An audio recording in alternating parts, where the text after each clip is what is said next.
someone is diagnosed with diabetes.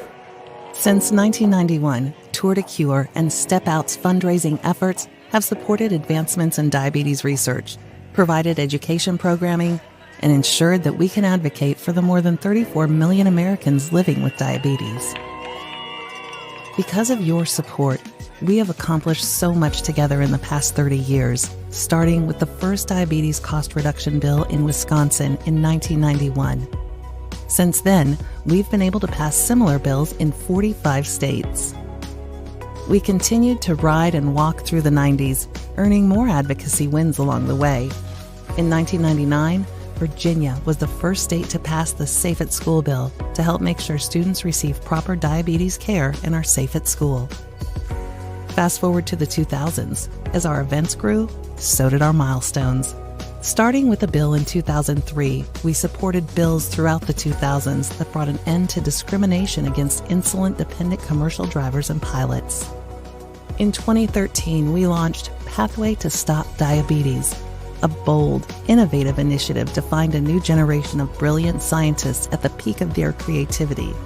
Then, provide them with the freedom, autonomy, and financial and professional resources to set them on the road to breakthrough discoveries.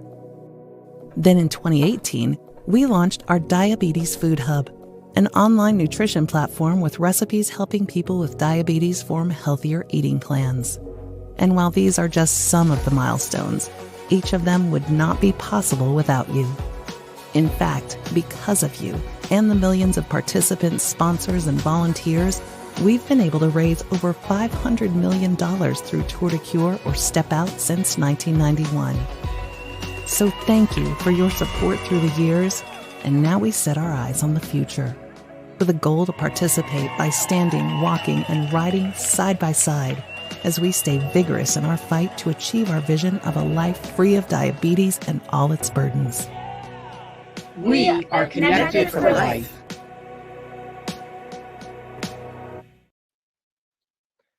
Hello, everybody, and welcome to the 2021 Texas State of Diabetes Virtual Lunch Series.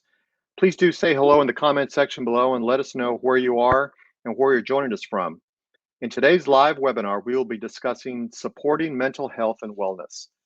My name is David Lopez, the Executive Director for the American Diabetes Association here in Houston, Texas. And our intent today is to bring together industry leaders, healthcare providers, innovative technology creators, and community members from across the state to share insights and find solutions to help people living with diabetes to thrive. Panel discussions aim to affect positive change in health for people living with diabetes and their families, and to underserved communities. Together, we will address, explore, and inspire innovative solutions and resources that can be used to engage the community in diabetes management, prevention, and overall health and wellness. A special shout out thank you to our sponsors, Humana and the McGovern Medical School at UT Health, the Department of OBGYN. Now I'd like to introduce a special message from Dr. Bob Gabbay, Chief Scientific and Medical Officer for the American Diabetes Association. Hello, everyone. Welcome to the virtual State of Diabetes 2021. My name is Bob Gabbay. I'm the Chief Scientific and Medical Officer for the American Diabetes Association, sometimes known as Dr. Bob. And it is my pleasure to welcome you to our program today. Diabetes continues to be an incredible public health problem. Literally, there are 34 million people with diabetes, 88 million people with prediabetes. The vast majority of them don't even know they have prediabetes. Most of the diabetes in the US is type 2, something like 90%. And so why do we care so much about diabetes? Because it continues to be the leading cause of blindness, kidney failure, amputations, heart disease, stroke, so many devastating complications that can occur from the disease. The good news is that we can do something about all that, and that's why we're here today. The State of Diabetes aims to bring positive change, to educate us all, to share ideas, to problem solve, to figure out how do we make a dent in diabetes together. So, you know, we've come to realize that to really solve the problems around diabetes, no one organization is going to do that alone. It's really going to be working together. Together, we can tackle this issue. So the state of diabetes is centered around the work we're doing at the American Diabetes Association around health equity. Why health equity? Well, the pandemic has shown a bright light on the incredible health disparities that exist in our society. And in many ways, diabetes is the poster child for that. Black Americans are twice as likely to develop diabetes. Black Americans are 3 times as likely to have an amputation. People of color are more likely to live in poverty, and poverty leads to significantly worse diabetes outcomes. So our State of Diabetes program is centered around our 5 pillars. What are those 5 pillars that we think if we address, we can deal with the health inequities that exist?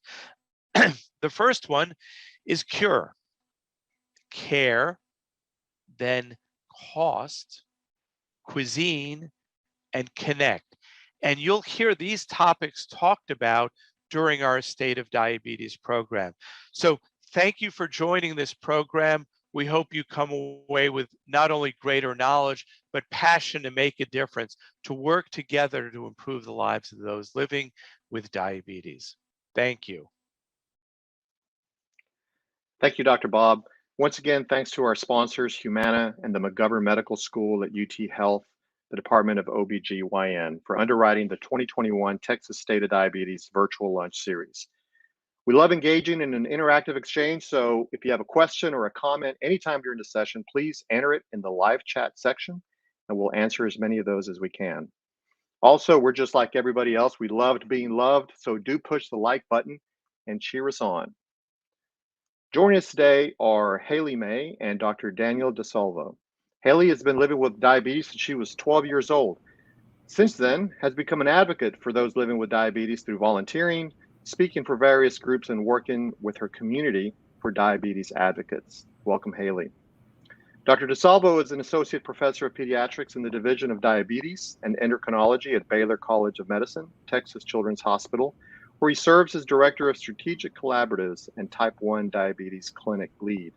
As a pediatric endocrinologist, his greatest passion is helping others live well with diabetes, and he considers it a remarkable privilege to shepherd families on their diabetes journey. He currently serves on the T1D Exchange Quality Improvement Collaborative, Beyond Type 1 Scientific Advisory Council, and College Diabetes Network Clinical Research Advisory Committee. As a patient-oriented clinical researcher, his research focuses on the application of novel technologies for improving diabetes management outcomes and reducing the burden of care for youth with diabetes and their families. Thank you both for joining us today. Thank you, David, and thank you to the ADA for having this amazing platform and this incredible mission to promote health equity and diabetes. And what a great source of topics that you've chosen for this week. And Haley and I are really excited to talk about health and wellness and diabetes today. And Haley, just getting to know you a little bit and hearing about how you've used your platform and your personal connection with diabetes, also at a professional level. Can you talk to people just a little bit about what that's looked like for you? Yeah, like David said, I was diagnosed with diabetes at 12 years old, which is it leads into our topic today. Anyone knows being a teenager is difficult. So you add being diagnosed with diabetes into that, and it is extremely difficult. So from there, I had a difficult upbringing of trying to figure out diabetes and trying to live a normal life. From there, I kind of used that as a platform to speak about diabetes, be a diabetes advocate, fight for those that maybe don't have a voice or are trying to find their voice. I get texts all the time, hey, this girl was just diagnosed with diabetes. What do you recommend? And that's really my hope, is to be there for people living with diabetes and just cheer them on, because I know it is difficult. It's not an easy task to do. So from there, I worked for the ADA for 2 years, and I now work in the fitness community. I understand how big healthy living is for diabetes. So that's kind of my goal, is to champion those that are living with diabetes or to fight for those that, may be at the brink of diabetes. That's awesome. That idea of peer support and peer mentorship and investing in others with diabetes is so huge. I kind of had a similar experience to you, Haley. When I was 19 years old, I was a sophomore at Baylor University in Waco, Texas. I was actually a political science major. And a couple weeks into my sophomore year, I started experiencing excessive thirst and urination and weight loss. Probably a similar story to many of you in the audience today recognize. And I was diagnosed with type 1 diabetes. And for me, initially, it was earth shattering. I had no idea really what diabetes was or what a life with diabetes would entail. And I found a lot of support and guidance from a friend in college. Yeah. His name was Michael, and I still keep in touch with him to this very day. I mean, he was really helpful in helping to shed light on the fact that you can live a healthy, active, vibrant life with diabetes. And about a year into my journey living with diabetes, I had this epiphany where I realized exactly what you did, Haley. That is that I wanted to help people on their diabetes journey also. And I've always kind of loved science. And I was reading a lot about diabetes research and advances in technology. And I realized I want to be a doctor for kids with diabetes, having no idea the path that lay ahead to become a pediatric endocrinologist. But here we are 21 years later since my diabetes diagnosis. And I sort of never looked back. I enrolled in pre-med classes and ended up going to medical school at Texas A&M. Here in Texas, then my medical training on the East Coast and West Coast, always with the goal of coming back home to Texas. And now I practice at Texas Children's Hospital, which is really an amazing experience. The diversity of patients that we have, the volume of patients that we have the privilege of serving, and the ability to really advance the mission of helping people live well and thrive on their diabetes journey has been so uplifting and rewarding for me. Certainly, I've realized in my own life the impact of health and wellness and mental health and diabetes. And I also see that in my clinical practice where, at Texas Children's, we make sure that we're able to screen for diabetes distress, diabetes burnout, and that we can have resources and personnel to address those needs. We have social workers in clinic who can help people during a time that's more difficult where they're feeling diabetes distress and burnout. We have psychologists who are available to meet with patients and families. And it really is, it changes on the journey from when they're really young and the parents really have to do all the work of caring for their child's diabetes for the small toddler or, elementary education student who is relying on the school nurse and everyone else. So when they're navigating those sort of tween and teen years and, a little bit more support from the psychology and mental health and wellness space is, I think, especially needed. To that transition to adult care where, it's still a time where there's so much going on in your life. How do you deal with, finishing high school, starting college, maybe starting a new job, living away from home, and still supporting your mental health and wellness? So I've seen that in my clinical practice. And I want to hear a little bit more from you. You shared a little bit about your journey, but tell us more about your personal experience, whether that was as a teenager or during your professional life or more recently with having a child. Yes. What does that look like for you, Haley? Yeah, well, I enjoyed when you said, you're kind of switch gears when you're diagnosed. You can take this diabetes diagnosis and you can make it control your life, or you can, use it for, the greater good. So yeah, I was diagnosed at 12 and I really struggled. I really did when I was first diagnosed. I don't know if there's a best time to be diagnosed with diabetes. I tell people if it is, it's maybe when you're an infant, so you don't know any better. Because at that point, I was used to just eating whatever I wanted. And then all of a sudden, my parents and doctors are like, hold on, you can't do that anymore. So learning this weird dynamic of having to test my blood sugar before every meal, these set carbs, trying to figure out how to still live my life. And my parents did a great job of letting me still live my life and be myself and really try to tell me that I'm in charge of my diabetes. And I think that really did help with the burnout, but I still got it. At 16 years old, the last thing that you want when you're at a birthday party with friends is to test your blood sugar, because then you're the odd man out. You just are. People start looking, they're like, oh my gosh, a needle. You have those friends that will be like, I can never do that to myself. Well, I'm sorry, I don't have an option is what I tell people. Like, you really don't have an option. And so at 16, 17, I really did struggle a little bit. I had a great endocrinologist. I think the big part is having that big team behind you. It's your parents, it's friends around you that support you. I have great friends that were at those parties, like trying to make a joke about it so that I wasn't the center of attention rather than people, just making that comment again. I could never do that. And then having those great endocrinologists, diabetes educators around you. And then moving off to college, I played college volleyball. That was a transition. Again, any stage of life that you go through is hard. And then adding diabetes, stress changes your blood sugar. As you know, everything affects your blood sugar. And then more recently, I just had a baby. I have a 7-week-old baby downstairs. So again, having that team, I had a great doctor, great diabetes educator that were there for me, and they were my cheerleaders. I think that really helped my mental health, and as well as keeping that blood sugar in range, so that I had a healthy baby. And, with that, I have a great husband who now follows me on Dexcom.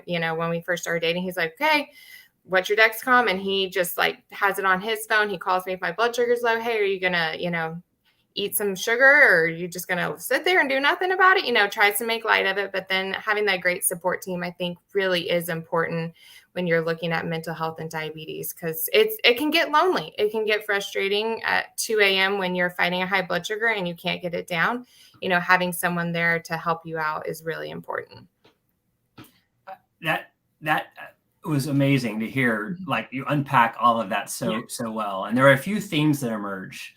One was, you said, you were diagnosed at sort of that adolescent stage, and you said, that was an easy time, and really there's no easy time. Right. Whether it's type 1 or type 2 diabetes, it's always difficult. And it takes a village to live well and thrive with diabetes. And you sort of unpack that with who your village is. Your friends, your parents who gave you that independence and support. And for any parents out there in the audience today, I hope you feel inspired by that. The impact that you can have on your own child's life if they have diabetes is huge. You can support them. You can pour into them that encouragement, that hope. And over time, as they get older and more mature, you can help them give the independence they need to thrive on their journey. You also talked about how you went off to college, Haley, and how, you developed that support system around you. And then now you have a partner, your husband, who helps you, right? And it can be hard when you get that low or high glucose alert at night, or when you're navigating, new foods or new things. But when you have a support system around you, it truly does help. And again, I've seen that in my practice where, it's that village of the parents, the coaches, the teachers, the nurse, the friends, the grandparents, the aunts, the uncles, who are all there for the person living with diabetes. Right. And for the adults out there with type 1 or type 2 diabetes, the same thing for you. Think about who that is in your life. Who is it that provides you that support and gives you that hope that you need? Because just like Haley mentioned, diabetes is a journey, and there's some really difficult times with that. But hopefully with those tough times, you can also see that there's hope for a brighter future down the road. And if you can tap into those resources that you have in your own life, that can be your inspiration to get you through those tough times. Right. One of the things that go ahead. No, you're good. I think, going back to the caregiver, it's if you have someone that you can complain to too, it doesn't have to just be that positive person. We both have diabetes and we know it's not easy. So it's someone I could call at the middle of the night and be like, can I just complain for 5 minutes and, let them listen to you. I think that's really important to have. Yeah. It comes back to that idea of peer support. Yeah. That is so instrumental. I was actually in a meeting last night with the College Diabetes Network. And the College Diabetes Network is this really amazing organization that has these chapters at colleges all across the country, where it's people living with type 1 or type 2 diabetes who get together in this safe space to support one another. And a lot of that is, providing positive encouragement and being there when they need, some resources here and there. But also a lot of it is being able to just say, man, diabetes is just really hard sometimes. And these are the things that are really hard for me right now. And to have a sounding board from somebody else who really gets it can be really helpful and impactful. And understand that you're not alone, because you're not. There's a lot of us out there who are living with diabetes, and we go through some victories and some wins, and we go through some really hard times as well. Whether it's finding a community in your, in person or online, tapping into those resources of peers who are living with diabetes is huge. Can you give some examples, Haley, of maybe some peers that you've had who've provided that support for you? Yeah, so it's actually kind of a funny story. She might be tuning in today. So I grew up with a girl, her name was Amshi, and we knew each other. We played volleyball, and she was actually, I lived in Dallas at the time and drove down to Houston for a volleyball tournament. My dad drove us when we were 13 or 12, excuse me. And on the way back, I had to stop and go to the bathroom every 20 minutes. You know where this is leading? I was diagnosed with diabetes. So turn around a few years later, I get a call when I'm in college. I had just finished my first week of finals my freshman year, and she was diagnosed with diabetes. And so it's a full 360 moment of now we have this commonality and we can chat if we need to, we're there. And it's because it's weird because she was there pretty much a couple days before I was diagnosed and saw everything leading up to it. And now she does. I mean, it's having someone like that is there for you if you need to. I've already mentioned my husband, who's great. He actually has a cousin that has type 1 diabetes that's a little bit younger than us. So, going into it, he kind of knew what diabetes was, was familiar with it. So finding those people, they don't have to be familiar with it. You have to find someone that's willing to learn, though. And I'd love to hear kind of your experience with parents, what they can do, if they see their child going through diabetes burnout, like what, or a peer or someone, like how can they help? You've probably seen some experience with that in your practice. Yeah, for sure. And that diabetes distress, that diabetes burnout it can be a tough time for anybody with diabetes, whether it's a child, whether it's a teenager, whether it's an adult, whether you've had diabetes for a few months, a few years, or even a few decades, several decades. Right. You can go through those really tough points. And so I think it comes back to who are those people around you that can support you, but also having open and honest dialogue with your diabetes care team, whether that's your primary care doctor, whether that's a diabetes educator or a social worker in your clinic, and finding the resources and help that's out there in your medical and in your community. So for us at Texas Children's, as I mentioned before, we have social workers who are able to do some evaluations of these young people who are going through these difficult times with diabetes distress or diabetes burnout or even depression. Mm-hmm. And the difficulties and burden of diabetes can really exacerbate that depression that you might be experiencing. And so, as I mentioned, we have psychologists who can do some therapy sessions with kids and with their family members to help support them through those really tough times. Give them tools also that even as they get through those difficult times, they're equipped with tools to help them so that they can, be prepared for the next time if that diabetes distress emerges again, and have some innate resources that they can tap into. As an example, one of the things that has been shown in the literature and that I found in my practice to be helpful is to really amplify the strengths and resilience that people with diabetes have. Mm-hmm. We all have strengths inside of us in our personalities. We have resilience, which is our ability to kind of overcome these difficult situations. And in many ways, living with diabetes helps to promote even more resilience because we know how to navigate these difficult times. So if you can understand for that person with diabetes, or for you, if you're that person with diabetes, what is it inside of you that helps you overcome these tough times and situations? What are your resources that you can tap into to get through those dark times and get to the other side where you have those brighter days ahead? Mm-hmm. No, I completely agree. It's finding that inner strength because people need to realize it's not easy. So if you're living with diabetes, you're stronger than you think. I think sometimes it's just pushing through of you got this. Like it's just that repetitive mindset. And then finding that support team is very important. I've had an endocrinologist that maybe I didn't like, when the sad days of when I had to move from the pediatric endocrinologist, that was amazing. And I moved to one that didn't work for me. And people need to realize you're not stuck with that. If they aren't working with you, find someone else, because it was hard leaving my pediatric endocrinologist. And then I found someone that I did not like, and I'm not stuck with them. So moving to a support team that was there for me. That's a good point, right? Like you want to find that group that really has your back, that mm-hmm. understands you as a person and can provide that care that you need. I tell our fellows in pediatric endocrinology all the time that relationship-based care is just as important as evidence-based medicine. Mm-hmm. You can know everything there is about diabetes, the therapies that are available, the technologies that we have with continuous glucose monitors and pumps and closed loop systems. And that's really, really important. But you have to bolster that with supportive care for the patient, for their family, so that they can really feel empowered, because diabetes is a 24/7, 365 condition. There's this really cool graphic that one of my colleagues, Dr. Marissa Hilliard, who's a psychologist, put together. And it takes the blue circle from the International Diabetes Federation with this one small sliver and that blue circle that represents the amount of time that people with diabetes spend with their diabetes care team. Turns out it's less than 0.1% of their life. So you want to have a really great team that when you have those interactions, they can help you feel lifted up, inspired, and empowered to do well. But you also have to tap into your own innate resources and that community around you to be able to live well and thrive on your journey. And Haley, there's been a couple of comments in the chat. One, just sort of thanking us for being so open and honest about this. And Haley, I love your transparency. I think it's inspiring for me personally. And I hope that the others in the audience feel that as well. And we've been talking a lot about community. Yes. About how we have this community around us. And there's a question from the audience around how did you build your community? How did that sort of organically come about for you, Haley? Yeah. I mean, my journey with diabetes started before social media became big.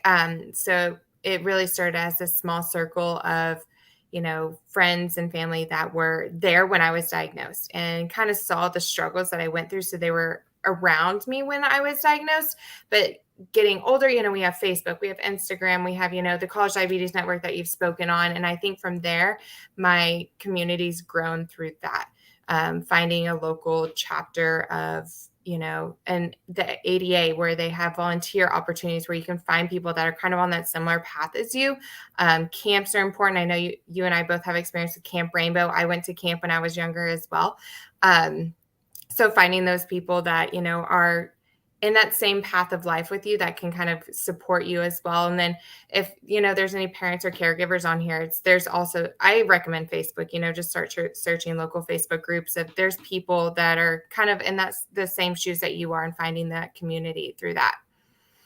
Yeah, that's well said, right? Like there are these incredible online communities now that when I was diagnosed with diabetes 21 years ago, they did not exist. And I think during this COVID-19 pandemic, we've learned how to navigate this virtual world.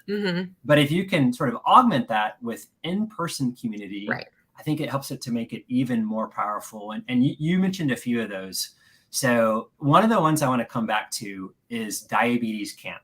Yes. And Diabetes Camp can be this transformative experience for people, especially kids, on their diabetes journey. And the American Diabetes Association does an amazing job of actually investing in these camps, staffing these camps, and providing a wonderful experience for people with diabetes. Haley mentioned ADA's Camp Rainbow, which is actually here in Houston. And I'm excited to say that we have been approved to do ADA Camp Rainbow again in 2022. So it's coming back. Details TBD, because we still have to find the exact dates and the venue where it's going to be. But please, those of you in the audience, be watching the ADA Camp Rainbow website, be looking for information about that. If you have a child, if you have an adolescent who has diabetes, please, please, please give them that opportunity of going to camp. And there's other camps out there in Texas as well. As an example, there's the Texas Lions Camp for Children with Diabetes in Kerrville, Texas. They do an amazing job of providing an awesome camp experience for youth with diabetes. There's Camp Sweeney, which is up in Gainesville, Texas, north of Dallas. My patients who go there absolutely love it. Camp Rainbow is a day camp, the one that we've been talking about that's here in the Houston area. And that's going to be, as we mentioned, sometime next summer. And it's really an amazing place. Why is it so amazing? From my level as an endocrinologist, it's that transformation that occurs in the people living with diabetes. I can see it in my patients from when I see them in a clinic visit before they go to camp until after, where they have this new sense of confidence in their diabetes management, these stories of these incredible friends that they've made. And for the first time, for some of them who've never met someone with diabetes before, realizing that there's other people out there just like him or them or her who, they have peers who've been there too, people that really get it. And we talked about why that is so important. So yeah, Diabetes Camp, I got to put that plug in. I'm hitting it hard because it's a truly amazing place. I want to share one small story of a patient in my practice, just sort of generally of his camp experience. So this was a young person who'd had many episodes of DKA, who had a hemoglobin A1C that was greater than 14% for actually a few years, and had a lot of diabetes distress and burnout.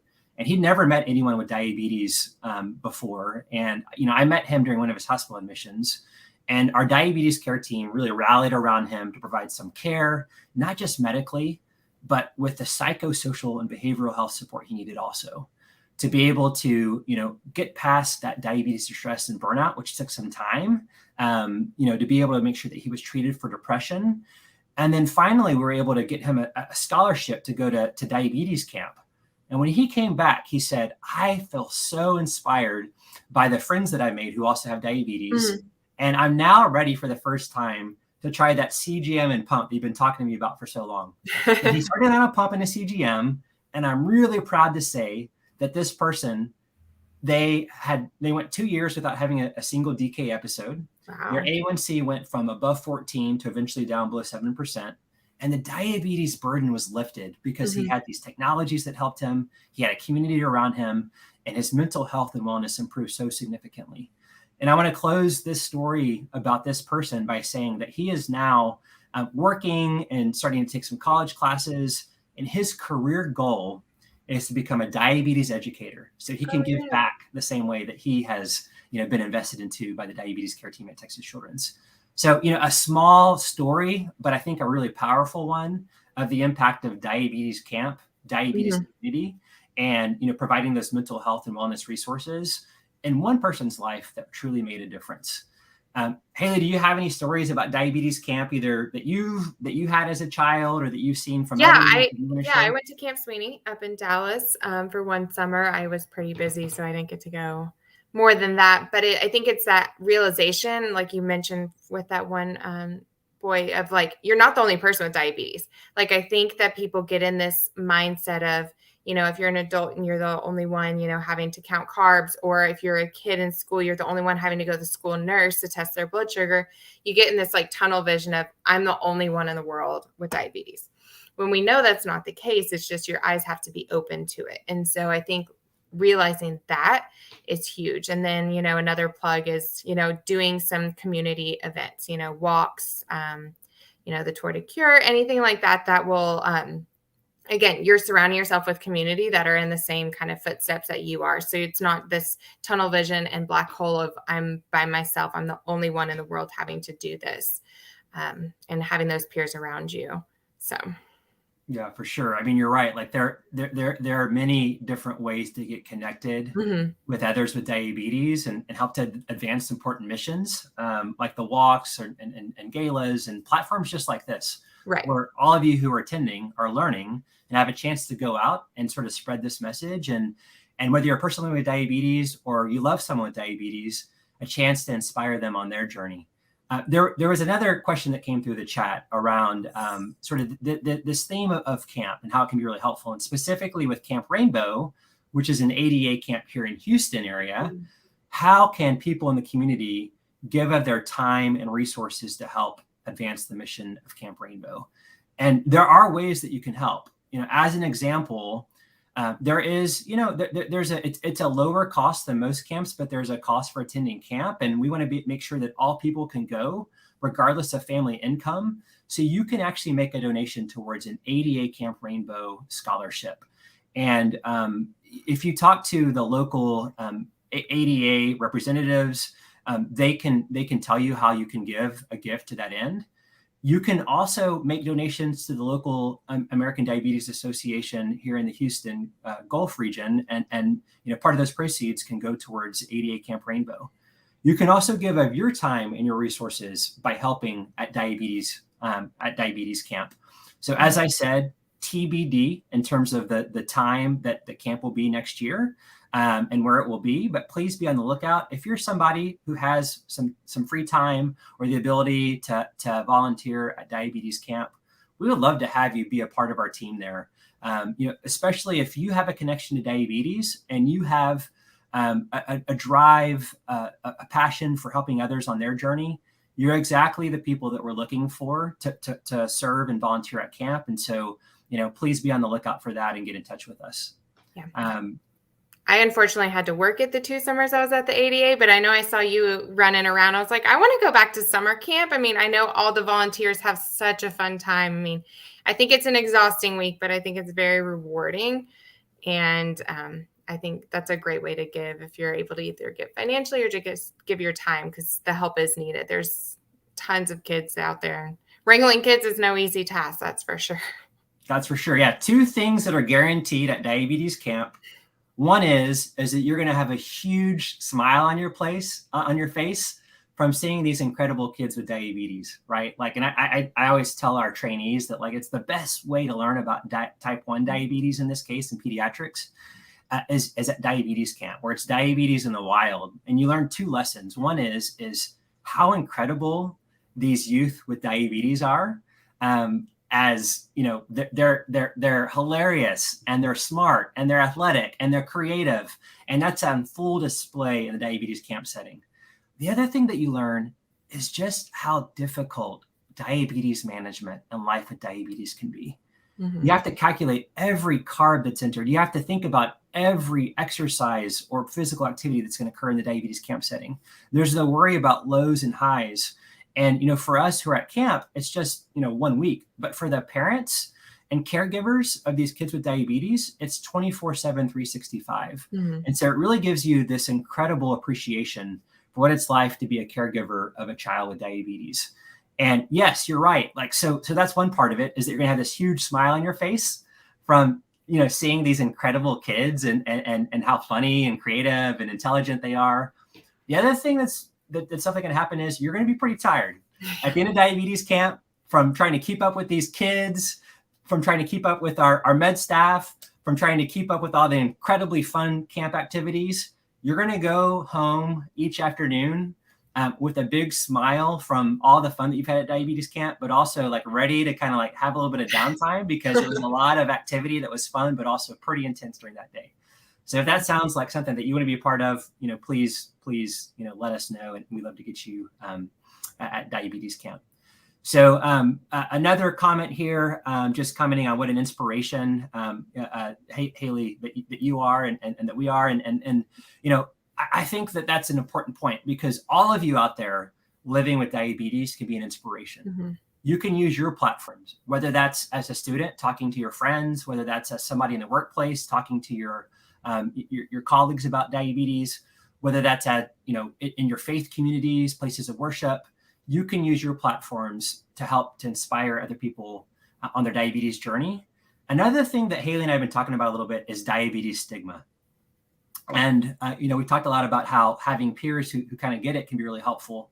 And Haley, can you talk a little bit about, any examples where you may have experienced diabetes stigma in your own life, and what some tools that you've developed to help to overcome that are?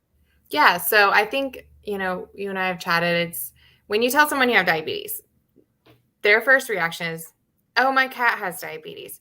Oh, my grandma lost her leg to diabetes. Like, it's not this beautiful reaction that I think anyone wants to hear.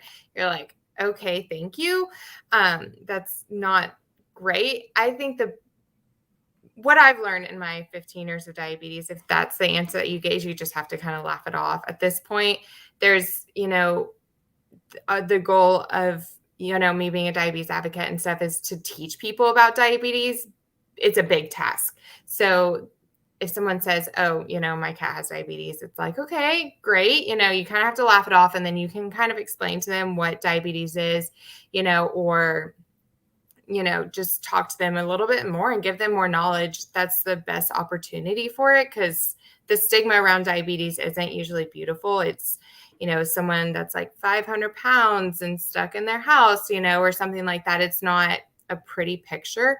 So people are shocked usually when a healthy looking person, you tell them you have diabetes, and it's not a beautiful reaction. But again, laughing it off sometimes is the best medicine. Yeah, I mean, having a sense of humor can go a long way, but just as you said, it's also a chance to sort of re-educate people. Mm-hmm. And, there's a lot of stigma out there that's not necessarily true. Right. Like people say, oh, did you get diabetes because you ate too much sugar, or because X, Y, or Z, or does having diabetes mean that you can never have whatever again? And it's a chance to sort of, like you said, laugh that off. Don't take it personally, but also provide some education around what diabetes is, what it means for you, and more than anything, that you can live a healthy, active, vibrant life with no boundaries with type 1 or type 2 diabetes. Mm-hmm. And, another thing that I see sometimes is these stigmas around type 1 versus type 2. Right. And, that's something that I think we need to overcome as a diabetes community. We are all in this big tent together. Yes. We are all here to support one another, whether it's type 1 or type 2 or other types of diabetes. We all get this. We're all in this together, and it's a chance to support one another.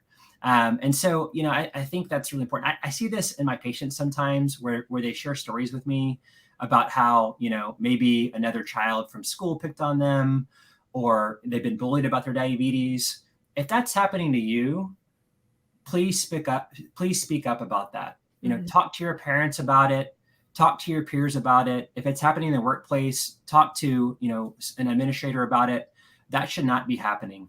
And ADA has a lot of great resources on their website on how to overcome, some of the diabetes stigma, or, sometimes the discrimination that can happen with diabetes.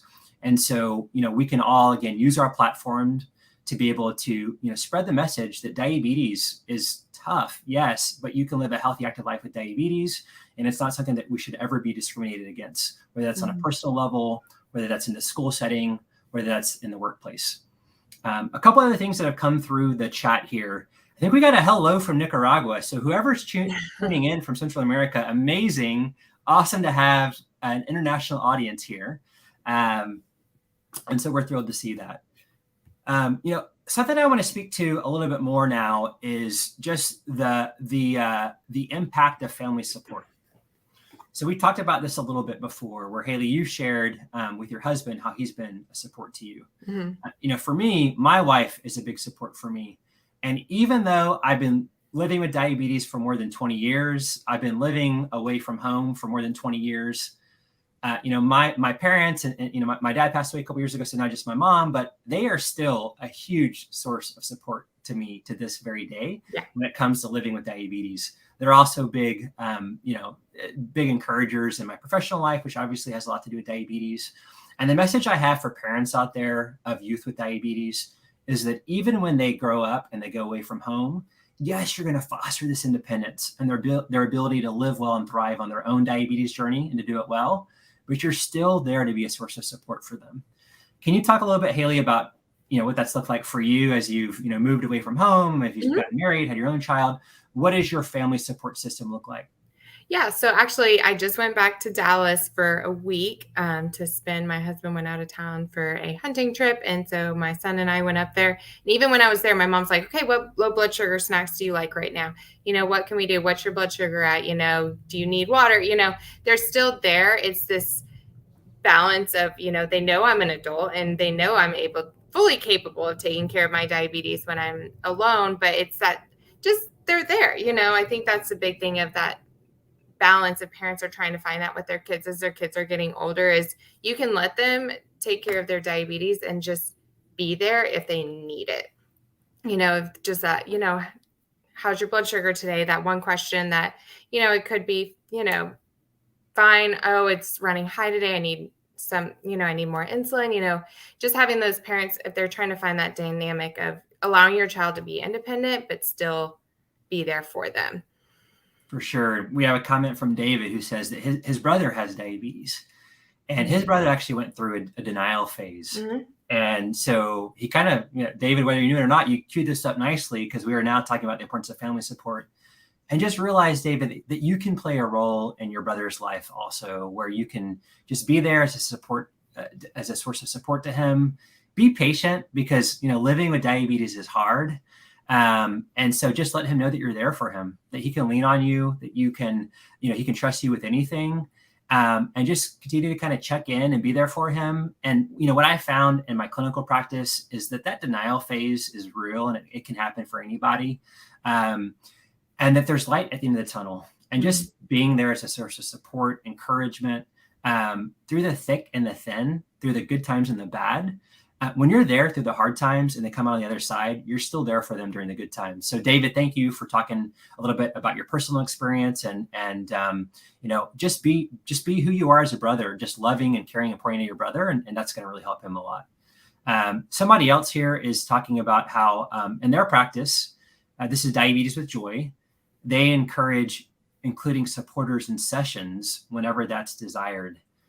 So I think that's huge, right? Like it's so important to be able to not just, when it comes to therapy sessions or when it comes to diabetes support, that the people with diabetes are there. But if you can also equip their partners, their caregivers, their friends, their community with those tools and resources to better support them on their diabetes journey, that's huge. So thank you for sharing your experience with diabetes with Joy. Haley, we've been talking a lot about, different things that we've seen work in the community, in our clinical practice. I want to talk just for a second more about the importance of therapy and also medicine. If someone's really struggling with diabetes, distress, burnout, or depression, there's a lot of things from the community that can help. Family support, peer support are huge, but that diabetes, distress, and burnout and or depression can lead to sometimes a point where professional help and mental health resources beyond just that local family support or community support is needed. And so if that's a place for any of those listening where you think you are, or if you have a loved one who's through that, just make sure that you can talk about that with your physician or your diabetes care team, with finding resources with psychologists in the community or psychiatrists, getting that therapy where it's not just talking about the medical side of diabetes, but really being able to focus on the mental health, the behavioral, the psychosocial side of diabetes is so, so important. And if it's a case where it's not just distress or burnout, but it's actually depression, medications like SSRIs can really go a long way in helping to balance that depression and helping with really getting better outcomes and being able to carry on in your journey and get past it. A couple more questions that are coming through here. One is a question about newly diagnosed kids or teens with diabetes and how they can explain it to their peers. Haley, you were diagnosed with diabetes as a young person. Was there anything that worked for you with explaining sort of the diabetes diagnosis to your peers? I'm trying to think. I mean, I was kind of pinned as the kid that had to go to the nurse before lunch, so I think that's a big thing of just trying to figure out a way that you can simplify it to your kids where they can simplify it to their peers. For me, it was just I have an organ in my body that doesn't work. That's how it was as a 12-year-old. That's what I would tell my 12-year-old peers. Obviously it got a little bit more expanded as I grew up. I just told people I have to go to the nurse before I have an organ in my body that doesn't work that I have to take a shot for, so maybe trying to, if you do have a kid that's newly diagnosed or even an adult that you're newly diagnosed, trying to find what works for you is just like a kind of one sentence. If you don't feel like talking about it, expanding on it at that time, one sentence that you can just tell to your peers or that your kid can tell to their peers about why they have to wear an insulin pump, wear a CGM, give themselves shots. Yeah, I think that's a great way to put it. And to that question about how to sort of unpack what is diabetes, right? For a child or a teen, it also kind of depends on the age of that child right. or that teen. For example, for really young kids, you may not need to delve into the physiology of what diabetes is, but just in a very, very simple way, explaining what diabetes is. And the ADA has a really, really great resource on this with a book called Emma's Special Snacks. And if the moderators are able to put this link on the chat board, it's a really, really great, just small book. There was a show called Caillou, and Emma's Special Snacks is about a little girl who is a preschooler who has newly diagnosed type 1 diabetes. And when she shows up at preschool, one of the kids in the class at first is a little bit kind of like jealous because she's getting all these extra snacks and things like that. And so he's asking questions about what diabetes is. And they have a very simple way to explain what diabetes is, that this just means that Emma needs a little bit of extra special care and support with some medicine to help her, to eat some special snacks at times, but she can still be a student who is, with the rest of her friends in the classroom, who can still do all the classroom activities. Mm-hmm. And just kind of in a very simple way for very young kids explains what diabetes is. And for people who get a little bit older, I think it can really help to have different reference points for explaining what diabetes is. Nydia asked in that question also is diabetes camp something that also helps with this? And the answer is yes. Diabetes camp, in addition to providing a great venue for having this awesome camp experience where you can do things like zip lining or rope, like wall climbing or swimming and all these different fun activities, there is also medical education that happens. And they teach kids about diabetes self-management, but they also do teach kids about how to talk about, life with diabetes with others. And what I found in my practice is that, if the kids can be open and honest and transparent about having diabetes and explaining it, and their peers can see that they're still living a healthy, active life, that, that worry, that stigma can be broken down quite a bit. So, people are different on how open they are about their diabetes. Some people, literally wear it on their sleeve with like a CGM or a pump that everyone can see. And other people are a little bit more private about it. For those who are a little bit more private about it, I always encourage them to at least talk to the people that they're closest with about diabetes, that they know just for safety reasons, so that they know how to treat, lows or high blood glucose levels, blood sugar levels, but also so that they can be a source of support to them. Right. Haley, in your life, was there ever a time where you were kind of more private or shy about diabetes, or was it something that you were kind of always more open about, or do you have any tips for people around how to, kind of navigate that?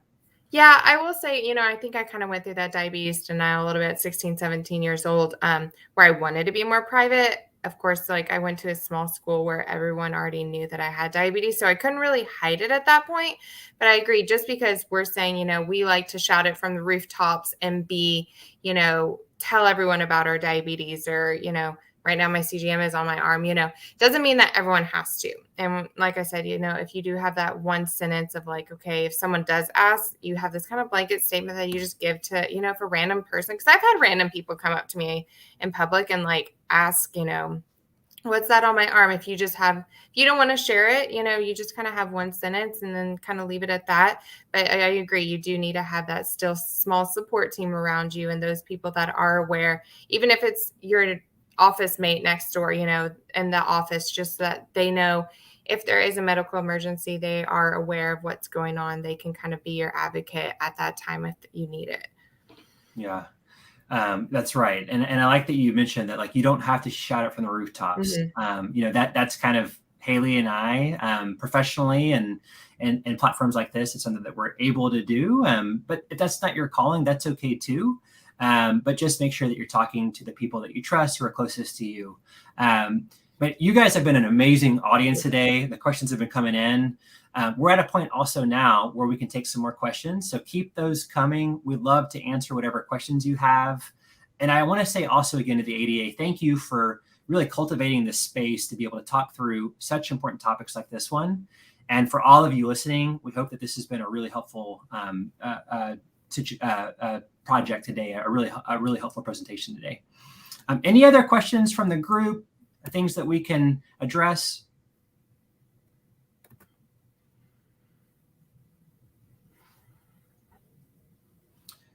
Well, we've got a thank you for a great discussion. And I agree, Haley, I am just grateful to you for being so open and honest and transparent from this. I know I learned a lot from you today. Thank you for being a part of this. Yeah, thank you for joining me as well. And for all those out there who tuned in, we hope that you took some nuggets away from this that will be helpful for you.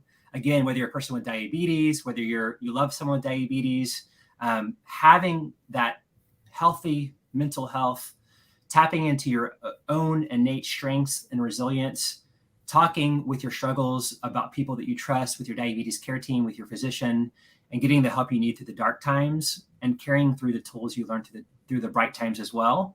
We wish you all the best on your diabetes journey. Thank you guys all again for tuning in today. Inequity isn't invisible. To see it, all you have to do is be willing to look. Education, housing, income, and access to healthcare are underfunded and undermined for people of color and others who are underserved. The result? Systemic health inequity.